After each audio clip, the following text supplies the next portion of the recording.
Good day everyone.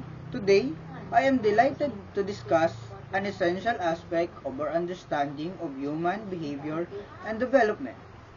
Social development theories of learning. These theories offer profound insights into how we grow, learn, and interact with our social environments, shaping our cognitive and emotional development. One of the most influential theories is Albert Bandura's social learning theory.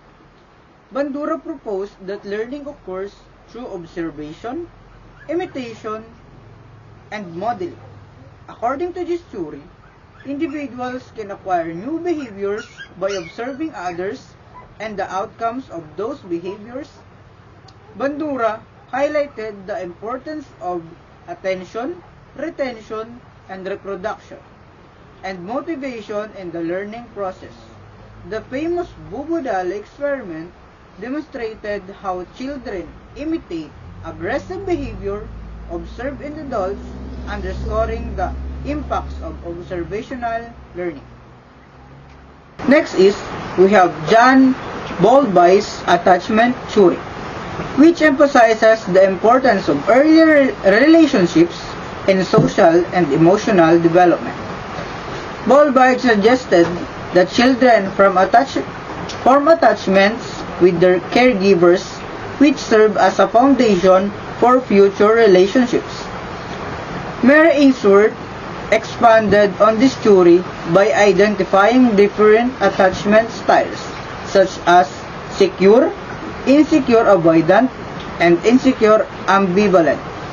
This style influences a person's ability to form a healthy relationships throughout their life. Next is Leigh Vygotsky sociocultural theory. Is another cornerstone in understanding social development. Vygotsky emphasized the role of social interactions and cultural tools in cognitive development. He introduced the concept of the zone of proximal development, or ZPD, which represents the range of tasks a child can perform with the assistance of a more knowledgeable other, or MKO. This theory highlights the importance of collaborative learning and the influence of culture on cognitive growth. While Uri Bronfenbrenner's ecological systems theory provides a comprehensive framework for understanding the multiple layers of environment that influence on individuals' development.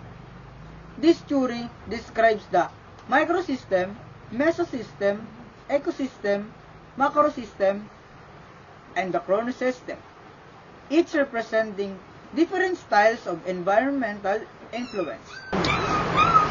Bronfenbrenner's theory underscores the complexity of development and the interplay between individual and environmental factors.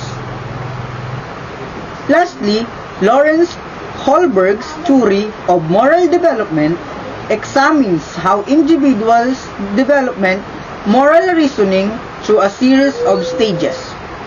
Kohlberg proposed 3 levels of moral development, such as pre-conventional, conventional, and post-conventional, each with 2 stages. This theory emphasizes the role of social interactions in shaping moral and ethical behavior. Thank you.